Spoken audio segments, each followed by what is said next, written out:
Welcome to mistake by मिनाल। आज का जो हमारा लेक्चर होने वाला है वो है फ्लोट पे। अब फ्लोट क्या होता है, किस तरह से काम करता है और क्या ये अभी तक यूज होता है, और अगर ये अभी तक यूज नहीं होता तो हम इसको क्यों अंडरस्टैंड कर रहे हैं। तो वो जो सारे क्वेश्चन थे उस सब का आंसर हम क्या करेंगे, इस वीडियो के लेक्चर के अंदर समझेंगे। ठीक है, और इसके अलावा हम फ्लोट का यूज करना सीखेंगे, क्लियर का यूज करना सीखेंगे। देन हम और फ्लो की प्रॉपर्टीज को भी अंडरस्टैंड करेंगे। ठीक है, बट अभी तक आपने मेरे चैनल को सब्सक्राइब नहीं किया है तो आपने इसको लाजमी सब्सक्राइब करना है एंड देन बेल आइकन के बटन को भी लाजमी प्रेस कीजिएगा। अब सबसे पहली चीज हमें ये समझनी है कि भाई फ्लोट असल में होता क्या है। ठीक है, उसके बाद हम समझेंगे कि इसका काम क्या होता है। जब हम ये समझ लेंगे कि क्या होता है तो हम इसका काम भी अंडरस्टैंड कर लेंगे। तो यहाँ क्या हो रहा है, यहाँ पे ये मेरे पास बॉक्स नंबर 1 है एंड देन यहाँ पे मेरे पास ये है बॉक्स नंबर 2। ठीक है, क्या हो, मैं यानी कि ये मेरे पास है बॉक्स नंबर 2। मैं इसकी पोजीशन चेंज करना चाहती हूँ। मैं चाहती हूँ ये बॉक्स नंबर 2 यहाँ पे शिफ्ट हो जाए। यहाँ से क्या हो, यहाँ से ये खत्म हो जाए और यहाँ पे शिफ्ट हो जाए। वरना यहाँ पे शिफ्ट कराना नहीं चाहती, मैं चाहती हूँ कि ये बॉक्स नंबर 1 के बिल्कुल बराबर में शिफ्ट हो जाए। तो उसके लिए मैं किसका यूज कर सकती हूँ, मैं यूज कर सकती हूँ फ्लोट प्रॉपर्टी का। ठीक है, यहाँ तक तो हमें बात समझ आ गई कि भाई फ्लोट इसलिए यूज किया जाता है जब हमें किसी को पोजीशन करना होता है। ठीक है, फर्स्ट स्टेप हमारा क्लियर हो गया कि क्या होता है, किस लिए यूज किया जाता है।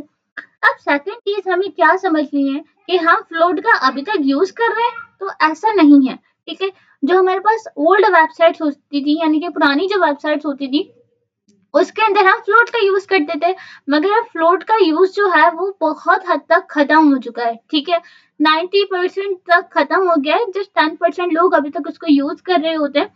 मगर अब ऐसी अच्छी चीजें आ गई हैं जैसे कि फ्लैक्स हो गया, ग्रीड हो गया, वो सब चीजों का हम यूज करते हैं। अब सवाल ये उठता है कि जब हम फ्लोट का यूज ही नहीं करते तो हम इसको सीख क्यों रहे हैं, हम क्यों अपना टाइम वेस्ट कर रहे हैं। तो ऐसी बात नहीं है, हम टाइम वेस्ट नहीं कर रहे। As a web developer, as a web designer आपको ये सारी चीजें पता होनी चाहिए कि कौन सी प्रॉपर्टीज है। फॉर एग्जाम्पल, आप किसी वेबसाइट को हैंडल करते हो, आपका क्लाइंट आपको एक वेबसाइट देता है, आपने उसको हैंडल करना है और उसने फ्लोट का यूज किया हुआ है, तो आप सारी प्रॉपर वेबसाइट से फ्लोट खत्म तो नहीं करोगे ना, आप अपनी मर्जी तो नहीं चलाओगे। तो आप उसी फ्लोट को हैंडल करोगे, तो उसके लिए हमें फ्लोट को सीखना लाजमी है। ठीक है, मगर जस्ट हम इतना सीखेंगे कि हमारे इतना हमें समझ आ जाए कि हम इसको हैंडल कर सकें और बस कॉन्सेप्ट क्लियर हो जाए। हम इसको डीपली नहीं समझेंगे, मगर हम इसको इतना लाजमी समझेंगे कि अगर ये हमें दिख जाए तो हम इसको इजीली हैंडल कर सकें। ठीक है, बाकी मैं आपको जो रिकमेंड करूंगी वो मैं आपको रिकमेंड करूंगी कि आप फ्लैक्स सीखो, ग्रिड सीखो, बट डोंट वरी, उसकी वीडियोस भी आने वाली हैं बहुत जल्द। ठीक है, सो वीडियो को स्टार्ट करते हैं बिना टाइम जाया किए। यहाँ पे हम क्या करते हैं, एक इमेज लेते हैं। ठीक है, मैंने यहाँ पे लेनी है एक इमेज एंड देन इस इमेज के अंदर मैंने क्या करना है, और एक सोर्स कोड ले लेते हैं। मैंने कहा इमेज के फोल्डर के अंदर कोई भी एक इमेज ले ली मैंने। ठीक है, एंड देन मैं इसको कोई क्लास दे दूंगी, और सेट कर लेते हैं हम इसको। ठीक है, मैंने इसको कोई क्लास देनी है और मैंने इसको क्लास दी है img1 के नाम से। ठीक है, देन यहाँ पे मैं एक पैराग्राफ लूंगी और इस पैराग्राफ के अंदर मैं लॉरम 50 वर्ड्स का एक पैराग्राफ ले लेते हैं, दैट्स इट। ठीक है, और इसके बाद मैं इसको एक प्रॉपर डिफ के अंदर रख लेती हूँ। ठीक है, और उसकी जो क्लास होगी वो मैंने दे देनी है बॉक्स के नाम से। ठीक है, और इस डिफ को मैंने क्लोज करूंगी बिल्कुल एंड के अंदर, कंट्रोल एक्स किया एंड देन यहाँ पे मैंने कर दिया कंट्रोल वी। ठीक है, अब यहाँ पे क्या हो रहा है वो समझते हैं। सबसे पहले मैं क्या करती हूँ, यहाँ पे मैंने कहा कि जो डॉट बॉक्स है, ठीक है, यानी कि मुझे क्लास को हैंडल करना है। यहाँ पे मैंने यूनिवर्सल सिलेक्टर को पहले ही सेट कर लिया है, जिसके अंदर मैंने मार्जिन, पैडिंग और बॉक्स साइजिंग दे दी है। ठीक है, यहाँ पे मैंने कहा कि जो डॉट बॉक्स है उसके अंदर क्या हो, मेरे पास एक बॉर्डर आ जाए, बॉर्डर। ठीक है, जो कि मेरे पास 3 पिक्सल्स हो, टाइप उसकी सॉलिड हो एंड देन ब्लैक कलर का हो, बस कुछ इस तरह से। ठीक है, बट मैं क्या चाहती हूँ कि इस पैराग्राफ के अंदर हमारे पास इमेज सेट हो। ठीक है, यहाँ पे मैं जाती हूँ डॉट इमेज। ठीक है, और डॉट इमेज को सिलेक्ट करने के बाद मैं इसकी एक हाइट और विड्थ भी सेट करूंगी। ये बस 100 पिक्सल्स के हिसाब से इसकी हाइट हो। ठीक है, और जो इसकी विड्थ हो वो भी 100 पिक्सल्स ही हो। अच्छा जी, यहाँ पे क्या हो रहा है, यहाँ पे मैंने क्या किया, हाइट और विड्थ दे दी 100 और 100 पिक्सल्स। ठीक है, यहाँ पे हम पैराग्राफ को अगर सेट करना चाहें तो सेट कर सकते हैं। ठीक है, फिलहाल मैं पैराग्राफ की कोई सेटिंग नहीं करी। ये जो मेरे पास पैराग्राफ है, ठीक है, और ये मेरे पास क्या है, ये मेरे पास एक इमेज है। मैं चाहती हूँ कि ये जो इमेज है मेरे पास लेफ्ट की तरफ आ रही है, मेरे कहाँ चले जाए, राइट की तरफ चले जाए। तो यहाँ पे मैं क्या कर सकती हूँ, मैंने कहा जो मेरे पास प्लॉट है, ठीक है, जो मेरे पास प्लॉट है वो कहाँ हो जाए, राइट की तरफ मूव कर जाए। अब मैं क्या चाहती हूँ, अच्छा जी, अब मैंने यहाँ पे क्या किया है, इमेज को यहाँ पे कुछ इस तरह से दिया है ना, तो मैं इस इमेज को ही कॉपी करते हैं हम, कंट्रोल सी, एंड देन यहाँ पे मैंने क्या किया, कंट्रोल वी करके इसको पेस्ट कर दिया, एग्जैक्टली सेम इमेज को। तो ये यहाँ पे क्या हो रहा है, ठीक है, यहाँ से हम क्या करते हैं, थोड़ा सा पैराग्राफ को इंक्रीज कर लेते हैं। यहाँ से मैंने कहा कि लॉरा 20 वर्ड्स का और मजीद इंक्रीज हो जाए पैराग्राफ, सेव किया। ठीक है, तो ये फिलहाल हमारे पास कुछ इस तरह से आ रही है। ठीक है, यानी कि ये जो पिक्चर मैंने ऐड की है, ये तो मैंने इसी डिफ के अंदर, इसी बॉर्डर के अंदर ऐड की है। तो ये क्या हो रही है, ये तो हमारे पास ओवरफ्लो हो रही है। तो इस ओवरफ्लो को रोकने के लिए मैं क्या करती हूँ, यहाँ पे चलती हूँ। ठीक है, और मैंने कहा कि जो ओवरफ्लो की प्रॉपर्टी है वो यहाँ से हो जाए ऑटो। ठीक है, यहाँ पे ओवरफ्लो का मकसद समझें। ठीक है, अगर मैं यहाँ पे ओवरफ्लो वाली प्रॉपर्टी का यूज ना करूँ, ठीक है, हमने ओवरफ्लो की प्रॉपर्टी का यूज नहीं किया, ठीक है, नहीं किया हमने ओवरफ्लो की प्रॉपर्टी का यूज। अब जो हमारे पास पेरेंट डिफ है, यानी कि जो डॉट बॉक्स के नाम से हमने बनाया था, उसके अंदर क्या हो रहा है कि वो हमारे पास जो इमेज नंबर 2 है उसको एक्सेप्ट नहीं कर रहा। क्यों एक्सेप्ट नहीं कर रहा, क्योंकि वो ओवरफ्लो हो रहा है। ठीक है, उसको जैसे ही मैं यहाँ पे ऑन करती हूँ तो यहाँ पे क्या होगा, वो उसको एक्सेप्ट कर लेगा। अब मैं क्या चाहती हूँ कि जो मेरे पास पिक्चर नंबर 2 है वो जो क्लास नंबर है वो 2 कर देता है। ठीक है, मैंने कहा कि क्या हो, इमेज नंबर 2, ठीक है, इमेज नंबर 2 प्लॉट कर जाए इनलाइन स्टार्ट के अंदर, सेव किया। अच्छा, मैंने इसकी कोई हाइट और विड्थ सेट नहीं की ना, तो मैं इसको हाइट और विड्थ सेट कर देती हूँ। यहाँ पे मैंने कहा हाइट इसकी हो जाए 100 पिक्सल्स। ठीक है, तो क्या हो रहा है यहाँ पे कि वो इनलाइन स्टार्ट के अंदर आ गई, यानी कि जहां से उसका स्टार्ट हो रहा है वो वहां पे आके सेट हो गई। ठीक है, मैंने कहा कि वो इनलाइन स्टार्ट में ना हो बल्कि फ्लोट तो वो करे, बल्कि क्या हो, इनलाइन एंड की तरफ से हो। तो कहाँ होगा, कहाँ चली जाएगी, हमारे पास इधर चली जाएगी। सेम एग्जैक्ट लेफ्ट और राइट प्रॉपर्टीज को सेट कर लेगी। ठीक है, अच्छा जी, अगर आप चाहें तो इसके अंदर मार्जिन सेट कर सकते हैं। मैंने कहा मार्जिन जो हो वो इसका 20 पिक्सल्स के हिसाब से हो जाए, सेव किया। तो यहाँ पे कुछ जो है, यानी कि इमेज नंबर 1 जो है उसका जो मार्जिन है, ठीक है, वो क्या हो, वो लेफ्ट की तरफ चले जाए। ठीक है, और मैंने कहा कि जो, बल्कि मार्जिन राइट करके चेक करते हैं। तो ये इमेज हमारे पास क्या हो रही है, मूव करना स्टार्ट कर दिया। तो आप इस तरीके से भी सेट कर सकते हैं, चाहते हैं अपनी इमेज को आप उस तरीके से सेट कर सकते हैं। मैं अगर यहाँ पे चाहूँ ना तो मैं कह सकती हूँ कि भाई वो फ्लॉट लेफ्ट हो जाए। ठीक है, सेव किया। तो ये पिक्चर हमारे पास प्लॉट लेफ्ट की तरफ सेट हो गई। तो आप इसको जिस तरह से भी देना चाहते हैं ना, आप अपनी इमेज को इस तरह से सेट कर सकते हैं। मैंने कहा कि मुझे इनलाइन एंड नहीं चाहिए, मुझे यहाँ से ये जो पिक्चर है वो मुझे लेफ्ट की तरफ चाहिए, तो ये हमारे पास लेफ्ट की तरफ आ जाएगी। वो हम पे डिपेंड करता है हमें किस तरह से पैराग्राफ को ऐड करना है, किस तरह से नहीं ऐड करना।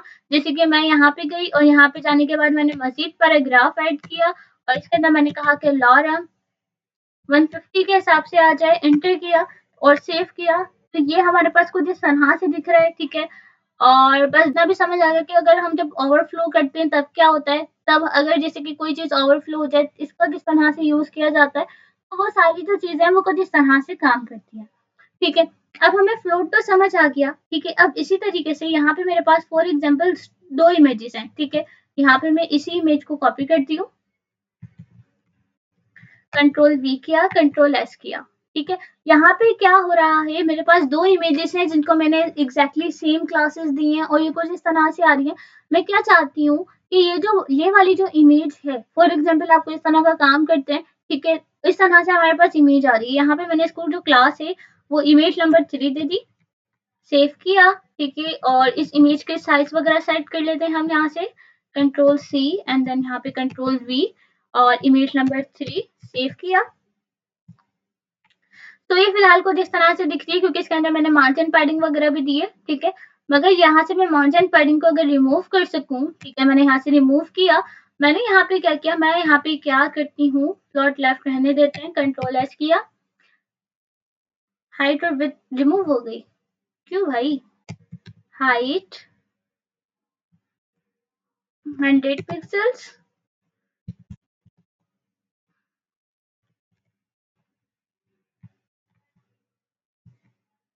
अब मैं क्या चाहती हूँ, जो मेरे पास इमेज नंबर 3 है, यानी कि जो ये वाली इमेज है, उसको मैं यहाँ से खत्म करना चाहती हूँ। तो मैंने कहा क्लियर, क्लियर हो जाए लेफ्ट की तरफ से। जैसे मैं इसको क्लियर करूंगी किधर से, लेफ्ट की तरफ से, तब यहाँ पे क्या होगा, वो इमेज हमारी कहाँ चली गई। अब यहाँ से समझ, इमेज हमारी कहाँ गई, नीचे की तरफ आ गई। मैंने कहा क्लियर लेफ्ट की तरफ से ना हो, क्लियर किसकी तरफ से हो, राइट की तरफ से, राइट, राइट की तरफ से क्लियर हो जाए।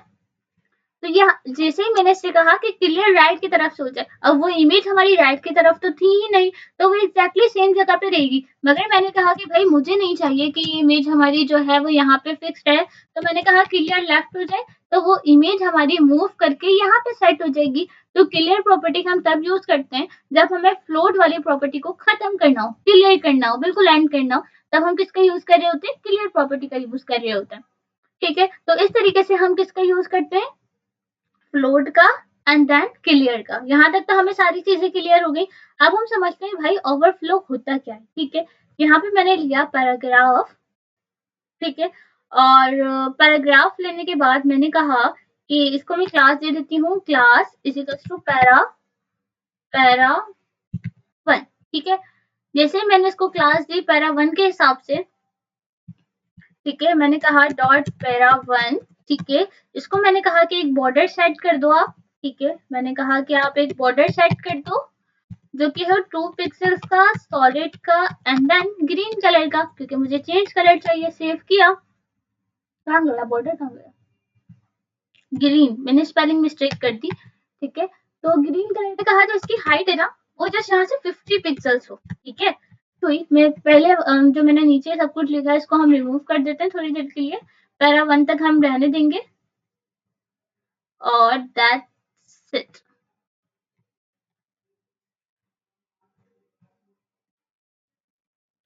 यहाँ से हम इमेज नंबर 2 को भी रिमूव कर देते हैं, इमेज नंबर 3 है बल्कि ये। तो ये हमारे पास क्या हो रहा है, ये हमारे पास हो रहा है ओवरफ्लो। इमेज नंबर 1 को भी फिलहाल रिमूव कर देते हैं क्योंकि हम कौन सी प्रॉपर्टी को समझने वाले हैं, ओवरफ्लो को। अब यहाँ पे क्या हो रहा है हमारे पास, जैसे, तो अब यहाँ पे हम क्या करें, ये तो जितना भी था ये सारा हमारे पास ओवरफ्लो हो गया, यानी कि ये हमारे पास जितनी हमने इसकी हाइट सेट की है उसका जो टेक्स्ट है वो कंप्लीट नहीं आ रहा, वो ओवर हो रहा है, यानी कि ओवरफ्लो हो रहा है। तो उसके लिए हम ओवरफ्लो की प्रॉपर्टीज का यूज करते हैं। तो मैंने कहा कि जो ओवरफ्लो हो रहा है, ठीक है, वो क्या हो, वो हाइड इन हो जाए। जैसे मैंने इसको हाइड किया तो अब क्या होगा, एक सेकंड, तो ये हमारे पास कुछ इस तरह से, इसको हम इस तरह से खोल लेते हैं और यहाँ से इसको भी प्रॉपर खोल लेते हैं। तो ये जितना भी हमारा टेक्स्ट है वो सब कुछ क्या हो गया, हाइड हो गया, ठीक है। अब हम इसको नहीं देख सकते, यानी कि खत्म हो गया, क्लियर हो गया, ठीक है।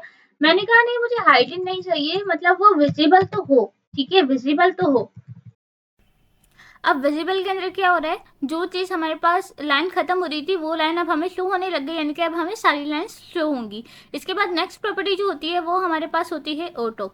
अब ऑटो के अंदर क्या होता है, जो हमारे पास स्क्रॉल बार आ जाता है, और स्क्रॉल बार क्या करता है, हमारे पास वर्टिकल स्क्रॉल बार आता है, ठीक है।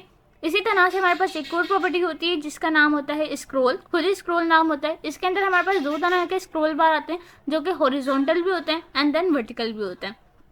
इसके अंदर से सबसे बेहतर जो होता है वो होता है ऑटो यूज़ करना, ठीक है। इसके अलावा जो फ्लोट की प्रॉपर्टीज़ होती हैं वो सिंपल हम पोजीशन देने के लिए यूज़ करते हैं। क्लियर की प्रॉपर्टी वो होती है जहाँ पे हमें फ्लोट को यूज़ करना ना हो, हम इसलिए यूज़ करते हैं। देन हमने ओवरफ्लो समझा, ओवरफ्लो के अंदर हमने ये समझा कि हमारे पास 4 तरह की प्रॉपर्टीज़ होती हैं, जिसमें से ऑटो हमारे पास सबसे ज़्यादा बेहतर रहती है। अगर हमारे पास हाइट समटाइम्स अगर सही रहती है तो हम ऑटो देते हैं, तो हमें स्क्रॉल बार नहीं मिलता। जहाँ हमें नीड होती है वहाँ स्क्रॉल बार मिलता है, जहाँ नहीं होती वहाँ नहीं मिलता। हमारे लेक्चर लिए थे उसके अंदर कुछ इस तरह से दिख रहा था। तो वो जो सारा काम है वो आपने प्रैक्टिस करनी है और आपने कोशिश करनी है कि ये सारी चीज़ें आप किसका यूज़ करके कर सकें, फ्लोट का यूज़ करके कर सकें। और अगर आप लोग ये चीज़ कंप्लीट कर लेते हैं तो आपने मुझे इंस्टाग्राम पे डीएम करके लास्ट में बताना है कि आपने ये चीज़ कंप्लीट की और आपने इस तरीके से काम किया है। देन मैं अपने यूट्यूब चैनल पे बताऊँगी कि मेरे कौन से स्टूडेंट ने किस तरह से काम किया है। So goodbye, have a nice day.